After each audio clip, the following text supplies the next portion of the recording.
They weren't just tall, they were titans. Their cities towered over the desert like mountains, pillars carved into stone, palaces built from pride. The tribe of Ad didn't fear drought or famine. They laughed at the skies. They worshipped idols of stone and trusted the power of their arms. And when Allah sent them a warner, they mocked him. When he warned of destruction, they challenged him. Then came a sound they had never heard before. A wind, but not just a wind. A command from above the heavens. This is the story of a people who were mighty in body, but weak in soul. A storm would be their end. A warning for those who think they can build taller than truth. Let's begin. Bismillah. Long ago, in the vast desert region of Al-Haqqah, a place of twisting sands and golden heat, there lived a powerful tribe called Ad. They weren't ordinary people. They were giants, tall, muscular, and fearless. Their structures were unlike anything anyone had ever seen. Tall columns, fortresses, carved mountains, and palaces of stone that reached into the sky. They had everything: lush gardens, abundant water, thriving herds, grand architecture. But with power came pride, and with pride came forgetfulness. They worshipped idols made of rock. They made statues, gave them names, and prostrated before them, thinking they had control over rain, wind, and life. They believed no one was stronger than them.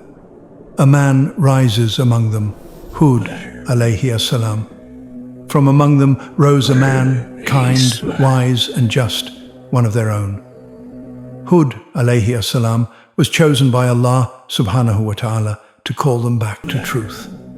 He stood before his people and said, "O my people, worship Allah. You have no deity other than Him. Will you not fear Him?"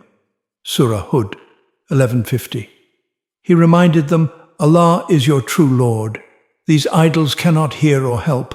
Arrogance will lead to destruction. But instead of listening, they laughed. They said, "Who is mightier than us in strength?" Surah Fussilat, 41:15. They accused Hūd, ዐlayhi as-salām, of being a liar. They mocked him. They said, "Bring the punishment you keep warning us about. If you're truthful." They didn't know. They were asking for their own doom. For years, Hūd, ዐlayhi as-salām, called them with patience. He reminded them of Nuh, ዐalayhi as-salām, and the flood. He warned them with tears, with mercy, and with sincerity. But every warning only made them more stubborn. They looked at their strength, their wealth, their fortresses, and they believed nothing could harm them. So Allah's command descended. The wind begins. It started subtly. The skies darkened, but there was no rain. The wind became sharp, but it did not cool. It howled, but it carried no message of mercy. Then came 7 nights and 8 days of non-stop violent wind. He sent upon them a screaming windstorm for 7 nights and 8 days, uninterrupted. Surah Al-Haqqah, 69-7. The ground shook. The air turned razor sharp. It was not just a storm, it was a divine punishment.